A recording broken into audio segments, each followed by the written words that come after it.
شان مصطفیٰ چینل ہے،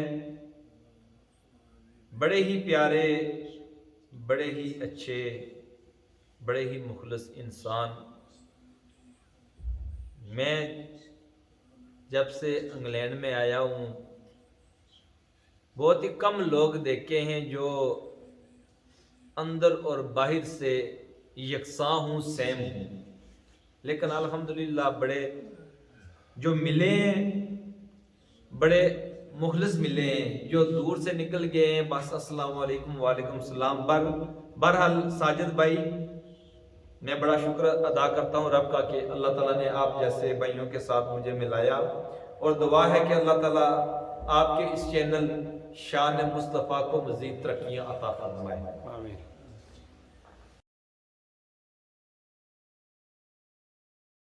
قرآن پاک میں بالکل یہ بات واضح ہے، اللہ تعالیٰ نے فرما دیا ہے کہ ان اللہ، سب سے پہلے اپنا ذکر کیا ہے، اور یہ بھی بات یاد رکھنا لفظ انا، لفظ جو آیا ہے کہ ان اللہ، لفظ انا، یہ جو عالم دین ہوتے ہیں یا جو لوگ صرف و نحو کے بارے میں جانتے ہیں انہیں اس بارے میں پتہ ہے کہ انا یہ تاکید کے لیے ہوتا ہے۔ ہم فارغ پر کسی کو کہتے ہیں کہ تو صرف ہم ایک بار کہتے ہیں نماز پڑھ، یہ تو ہو گیا حکم، لیکن جب ہم کسی کو بار بار کہتے ہیں کہ نماز پڑھ نماز پڑھ نماز پڑھ تو یہ تاکید بن جاتی ہے۔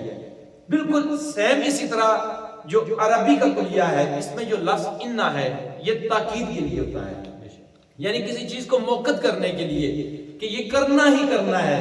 تو اللہ تعالیٰ نے فرما دیا ہے کہ جیسے لفظ انا کا مطلب ہے بے شک، جس میں کسی قسم کا کوئی شک ہے ہی نہیں۔ اللہ تعالیٰ فرما رہا ہے کہ ان اللہ و ملائکتہ یصلون علی النبی، کہ بے شک اللہ تعالیٰ اور اس کے فرشتے نبی کریم صلی اللہ علیہ وسلم پر درود پاک بھیجتے ہیں۔ ایک بات یاد رکھنی ہے کہ اللہ تعالیٰ کے لیے یہ ترجمہ کرنا کہ اللہ تعالیٰ درود پاک پڑھتا ہے یہ صحیح نہیں ہے۔ کیوں کہ یہاں جو لفظ لکھا گیا ہے کہ بھیجتے ہیں، اس سے مراد آپ اللہ تعالیٰ کی رحمت بھی لے سکتے ہو۔ اب اللہ تعالیٰ کی شان، کیونکہ رب ہے ہی وہی ہے جو ہمارے دماغ میں نہ آ سکے۔ اب اگر رب کے بارے میں آپ سوچنا شروع کر دیں، آپ کو کلیہ بتا دوں، آپ ساری زندگی رب کے بارے میں سوچتے رہیں، لیکن رب کی ذات ایسی ہے جو آپ کے دماغ میں نہیں آ سکتی۔ کیوں؟ جس چیز کا احاطہ کر لیا جائے، جو آپ کے ایک احاطہ کے اندر چیز آ جائے، وہ رب ہو ہی نہیں سکتی۔ رب ہے ہی وہی ہے جو لا محیط ہے، جس کی حد ہے ہی نہیں ہے۔ آپ رب کے بارے میں جتنا مرضی سوچو آپ تھک جاؤ گے، بہرحال رب کی صفات، رب کی قدرت کبھی بھی ختم نہیں ہو سکتی۔ تو احباب یہاں جو کہا گیا ہے کہ ان اللہ و ملائکتہ یصلون علی النبی، اس کا علماء بڑے ہی احترام کے ساتھ یہی ترجمہ کرتے ہیں کہ بے شک اللہ تعالیٰ درود پاک بھیجتا ہے، اور اس کے فرشتے، اب اس کے فرشتے وہ اگر آپ یہ کہیں کہ درود پاک پڑھتے ہیں تو کوئی مسئلہ نہیں ہے، کیونکہ وہ اللہ کی مخلوق ہے۔ اب یا تو بات ختم ہو گئی، اب اس سے آگے جو دیکھیں، پہلے اللہ تعالیٰ اپنی طرف ہمیں توجہ دلا رہا ہے کہ بے شک میری ذات، اللہ تعالیٰ فرما رہا ہے کہ میری ذات نبی کریم صلی اللہ علیہ وسلم پر درود بھیجتی ہے۔ اب ایمان والوں کو حکم دیا جا رہا ہے یا ایھا الذین آمنوا صلوا علیہ وسلموا تسلیما۔ اب یہاں حکم دیا جا رہا ہے اللہ کی طرف سے، کسی بندے کی طرف سے، کسی دنیاوی انسان کی طرف سے حکم نہیں دیا جا رہا، بلکہ رب کی طرف سے حکم دیا جا رہا ہے کہ اے ایمان والو۔ یہاں یہ بھی نہیں کہا گیا یا ایھا الناس، اے لوگو، یہ نہیں کہا گیا، بلکہ کہا گیا ہے یا ایھا الذین آمنوا، اے ایمان والو، وہ خوشبخت، وہ خوش قسمت لوگ جو ایمان لے آئے، وہ پیارے آقا پر درود پاک کے نذرانے پیش کریں۔ احباب اب درود پاک کی فضیلت پیارے آقا کے لب و مبارک سے آپ کے سامنے پیش کرتا ہوں، دل میں جگہ دینا۔ ایک بڑے ہی پیارے صحابی، روایات میں مختلف نام آتے ہیں، اس لیے میں نے صرف آپ کے سامنے یہ کہا ہے کہ پیارے آقا کے صحابی۔ بات اصل مقصد ہے درود پاک کی فضیلت بیان کرنا۔ پیارے آقا کی بارگاہ میں حاضر ہوتے ہیں اور عرض کرتے ہیں، اے اللہ کے رسول، میں فرائض واجبات کے بعد اپنی جو زندگی ہے اس کے 4 حصے بنا لیے ہیں، اپنی زندگی کے 4 حصے بنا لیے ہیں۔ ان 4 حصوں میں سے ایک حصہ میں آپ پر درود پاک پڑھتا ہوں۔ سبحان اللہ۔ تو پیارے آقا نے فرمایا کہ اے میرے جان نثار صحابی، بہت ہی اچھا، لیکن اگر تو درود پاک کی مقدار مزید بڑھا لے تو یہ اس سے بھی بہتر ہے۔ سبحان اللہ۔ تو پھر وہ صحابی عرض کرتے ہیں کہ یا رسول اللہ صلی اللہ علیہ وسلم، اب میں اپنی زندگی میں فرائض و واجبات کے بعد آدھا وقت درود پاک کے لیے مختص کرتا ہوں اور آدھا وقت اپنی زندگی کے باقی جتنے معمولات ہیں وہ ادا کروں گا۔ پھر پیارے آقا نے فرمایا کہ اے میرے جان نثار صحابی، تو نے اچھا کیا کہ تو آدھا وقت درود پاک پڑھنے پہ گزارے گا اور آدھا وقت دنیاوی معاملات پہ دے گا، لیکن اگر تو اس سے بھی زیادہ اگر درود پاک پڑھتا ہے تو یہ تمہارے لیے بہتر ہے۔ پھر صحابی عرض کرتے ہیں کہ یا رسول اللہ صلی اللہ علیہ وسلم، اب میں اپنی جو زندگی ہے اس میں 3 حصے درود پاک پڑھوں گا فرائض و واجبات کے بعد، اور جو ایک حصہ ہے وہ میں دنیا کے باقی معاملات کروں گا۔ پھر پیارے آقا نے فرمایا کہ اے میرے صحابی، تو بہت اچھا کر رہا ہے، لیکن اگر تو درود پاک کی مقدار مزید بڑھا لے تو یہ تیرے لیے زیادہ بہتر ہے۔ تو پھر صحابی عرض کرتے ہیں کہ یا رسول اللہ صلی اللہ علیہ وسلم، اب میں فرائض و واجبات کے بعد صرف اور صرف جب تک میرے جسم کے اندر جان ہے، جب تک میں باحیات ہوں، جب تک میں زندہ ہوں، میں فرائض و واجبات کے بعد صرف اور صرف پیارے آقا پر درود پاک کے نذرانے پیش کروں گا۔ تو پیارے آقا نے ارشاد فرمایا، اگر تم فرائض و واجبات کے بعد صرف اور صرف میری ذات پر درود پاک کے نذرانے پیش کرتا ہے تو میں تیرا ذمہ لے لیتا ہوں کہ جب تک تو اس دنیا میں رہتا ہے تمہارا جتنا بھی ذمہ ہے، جتنے بھی معاملات ہیں وہ میں اپنے ذمہ لیتا ہوں، اور جب تو اس دنیا سے چلا جائے گا تو میں تیری بخشش کی تجھے اب نوید سناتا ہوں اور قیامت کے دن میں تیری شفاعت فرماؤں گا۔ احباب، یہ ہے درود پاک کی فضیلت۔ دیکھیں کہ پیارے آقا نے فرمایا کہ تو درود پاک پڑھ، اتنا پڑھ، اتنا پڑھ، اتنا پڑھ، یہاں تک کہ آپ نے فرمایا کہ فرائض و واجبات کے بعد تو میری ذات پہ درود پاک کے نذرانے پیش کر۔ تو احباب، چلو ہم اپنی زندگی میں مطلب کہ گھنٹہ، 2 گھنٹے، 5 گھنٹے، 10 منٹ، 20 منٹ نہیں پڑھ سکتے، لیکن جب بھی یہ بات یاد آئی تو ایک بار بھی اگر آپ نے یہ پڑھ لیا نا، صلو علی الحبیب، تو یقین کریں کہ میری بھی آخرت سنور جائے گی اور آپ کی آخرت بھی سنور جائے گی۔ احباب، اس سے آگے چلتے ہیں۔ ایک بہت ہی بڑے بزرگ محمد بن سلیمان ندوی دامت برکاتہم العالیہ، انہوں نے ایک کتاب لکھی دلائل الحیرات شریف۔ یہ پوری جتنی کتاب ہے یہ درود پاک پہ ہے، صرف اور صرف اس پہ درود پاک لکھا ہوا ہے۔ کسی بندے نے پوچھا کہ حضرت صاحب، آپ نے یہ جو کتاب لکھی ہے اس میں صرف اور صرف درود پاک لکھا ہوا ہے، اس کے علاوہ کچھ نہیں لکھا ہوا؟ تو انہوں نے کہا کہ اس کے پیچھے ایک خاص واقعہ ہے، جس کی وجہ سے جب وہ واقعہ میرے ساتھ پیش آیا تو اس کے بعد میں نے قسم کھا لی تھی، وہیں کھڑے ہو کر قسم کھائی تھی کہ رب کعبہ کی قسم، جب تک میں درود پاک پہ کتاب نہ لکھوں مجھے سکون حاصل نہیں ہوگا۔ پھر آپ وہ واقعہ عرض کرتے ہیں، آپ کہتے ہیں کہ میں کسی دور دراز کے علاقہ میں گیا، تو آج تو بہت سہولتیں ہیں، پہلے صحرا ہوتے تھے، لوگ جنگلوں میں سے گزرتے تھے، یہ بزرگ بھی کسی جنگل میں سے گزر رہے تھے اور نماز کا وقت ہو گیا۔ نماز کا جب وقت آیا تو آپ کو وضو کی حاجت پیش آئی، وضو کی حاجت پیش آتی ہے تو آپ آگے پیچھے سرچ کرتے ہیں، تلاش کرتے ہیں کہ مجھے پانی مل جائے تو میں وضو کر کے نماز ادا کر سکوں۔ آپ جب تلاش کرتے ہیں بڑی ہی مشکل، بڑی ہی تک و دو کے بعد آپ کو ایک کنواں نظر آتا ہے۔ جب آپ کنویں کے پاس پہنچتے ہیں تو دیکھتے ہیں کہ کنواں تو مل گیا، پانی بھی مل گیا، لیکن ڈول اور رسی نہیں ہے۔ آپ آگے پیچھے دیکھتے ہیں، کوئی آثار نہیں دکھائی دیتے، لیکن جب آپ اپنی دائیں طرف دیکھتے ہیں تو ایک غریب کا گھر ہوتا ہے، جھوپڑی ہوتی ہے، اس کے اوپر 9 یا 10 سالہ بچی بیٹھی ہوتی ہے۔ وہ اسے دیکھتے ہیں، جب اسے دیکھتے ہیں تو وہ بچی آگے سے مسکرا رہی ہوتی ہے، وہ عربی ہے، وہ عربی میں بات کرتی ہے۔ وہ بچی کہتی ہے کہ چچا جان کیا مسئلہ ہے، آپ کنویں کے پاس آئے اور اس کے بعد آپ پریشان ہو گئے ہیں، اس کی کیا وجہ ہے؟ تو وہ جو بزرگ ہیں وہ کہتے ہیں کہ میں نماز پڑھنا چاہتا ہوں لیکن مجھے وضو کی حاجت ہے، تو میرے پاس رسی اور ڈول نہیں ہے۔ تو وہ بچی، وہ جانتی ہے سب کچھ، وہ بچی جانتی ہے، وہ ہنس پڑتی ہے کہ آپ کا نام کیا ہے۔ جب آپ اپنا نام بتاتے ہیں تو وہ زیادہ ہنسنا شروع کر دیتی ہے۔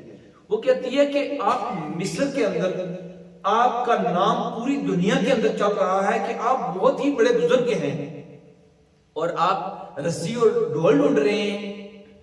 آپ پھر کہتے ہیں کہ میری بچی تو میری بات سمجھ نہیں سکی، ولایت مانتا ہوں میں، میرے ہر طرف زور و شور کی شہرت ہے، لیکن مجھے رسی اور ڈھول چاہیے۔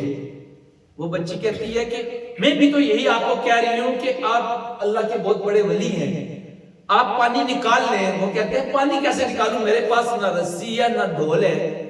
وہ بچی ہنستی ہے، اور جب وہ ہنستی ہے تو ساتھ ہی وہ تھوک دیتی ہے، کیونکہ وہ بالکل جو کم ہوتا ہے وہ اس کے گھر کے ساتھ ہی ہوتا ہے، وہ تھوک دیتی ہے۔ وہ بزرگ کہتے ہیں جب وہ بچی تھوکتی ہے، رب کعبہ کی قسم مجھے یہ نہیں پتا چلتا کہ اس کنویں کے اندر سے پانی پہلے باہر آتا ہے یا اس بچی کا تھوک پہلے کنویں میں پہنچتا ہے۔ اس بچی کا تھوک اس کنویں میں پہلے پہنچتا ہے یا وہ جو پانی ہے کنویں کا وہ پہلے باہر آتا ہے۔ میں بڑا پریشان ہو جاتا ہوں کہ 8 یا 9 سال کی بچی ہے اور اس نے پانی کے اندر تھوکا ہے، تھوک دیا ہے اور پانی باہر نکل آیا ہے، کہ یہ کیسے ہو سکتا ہے؟ وہ پھر سوال کرتے ہیں کہ اے میری بچی، اتنا اعلیٰ مقام، اتنا عرفہ مقام تجھے کیسے حاصل ہوا ہے؟ وہ بچی کہتی ہے کہ آپ اتنے بڑے بزرگ ہو کر مجھ سے پوچھتے ہیں کہ یہ کیسے مقام حاصل ہوا ہے؟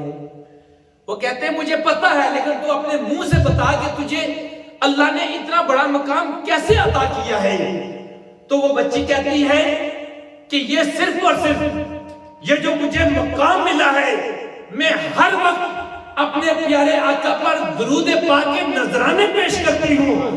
درود پاک کے نذرانے پیش کرنے کی بدولت اللہ تعالیٰ نے مجھے یہ مقام عطا کر دیا ہے۔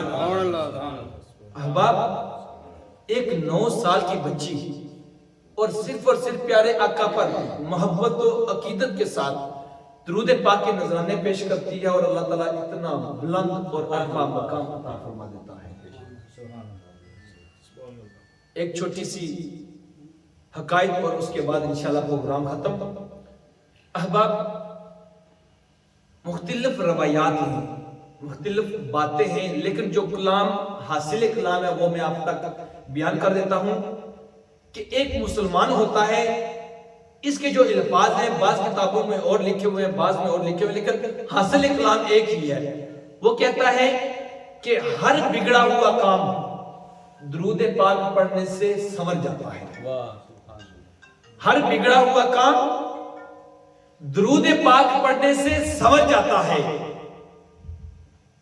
وہ جہاں بھی جاتا ہے، جدھر بھی جاتا ہے، وہ بس یہی کہتا رہتا ہے۔ ایک درود پاک پڑھتا ہے، درود پاک پڑھنے کے بعد وہ یہی بات کہتا ہے کہ ہر بگڑا ہوا کام درود پاک پڑھنے سے سنور جاتا ہے۔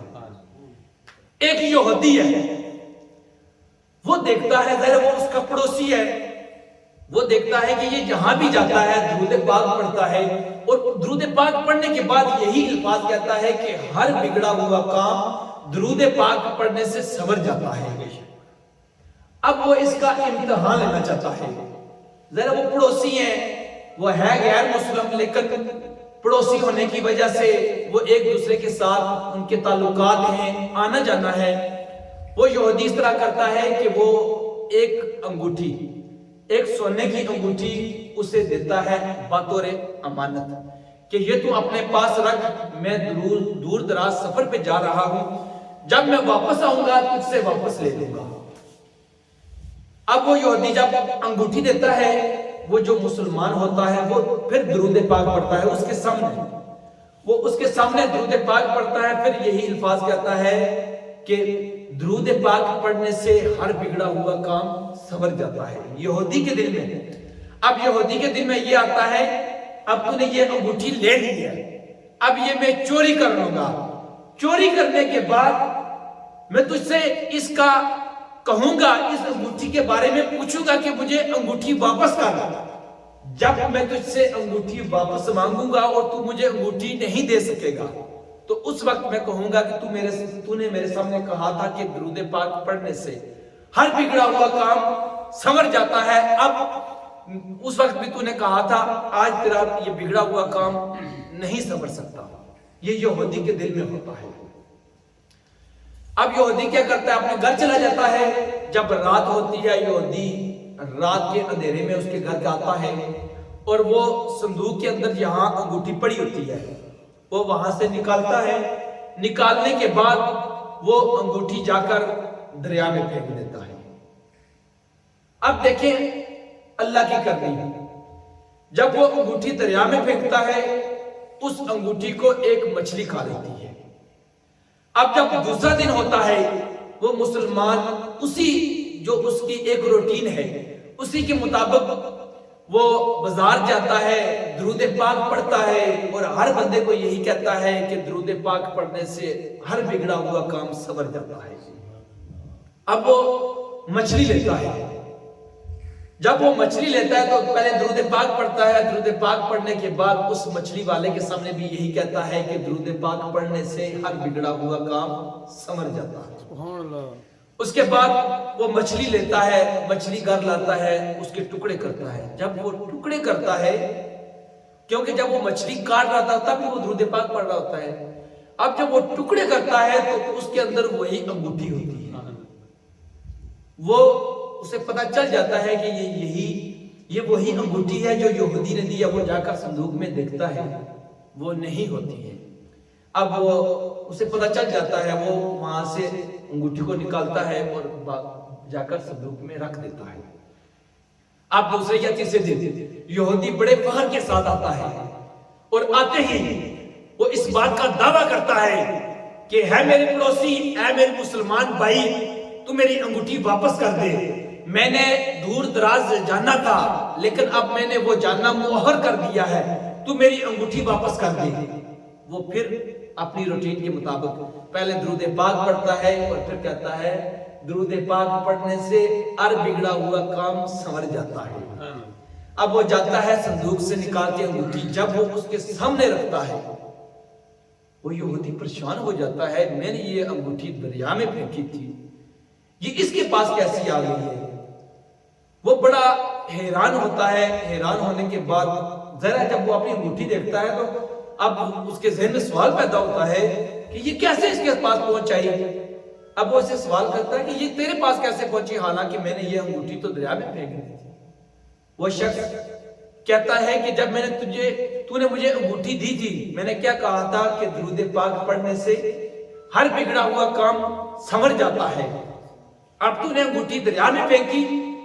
میں دوسرے دن مچھلی لینے مچھلی والے کے پاس گیا، وہاں سے مچھلی لی، جب میں گھر آیا اس کے ٹکڑے کیے تو یہ انگوٹھی نکل آئی، مجھے پتا چل گیا کہ تو نے رات کو یہ انگوٹھی چرا لی تھی اور دریا میں پھینک دی تھی، لیکن میرا یقین تھا کہ درود پاک پڑھنے سے ہر بگڑا ہوا کام سنور جاتا ہے، اور آج یہ بات ثابت ہو گئی ہے۔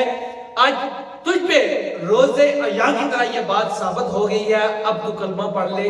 اور وہ یہودی اس بات کو دیکھتے ہی لا الہ الا اللہ محمد رسول اللہ کا کلمہ پڑھ لیتا ہے۔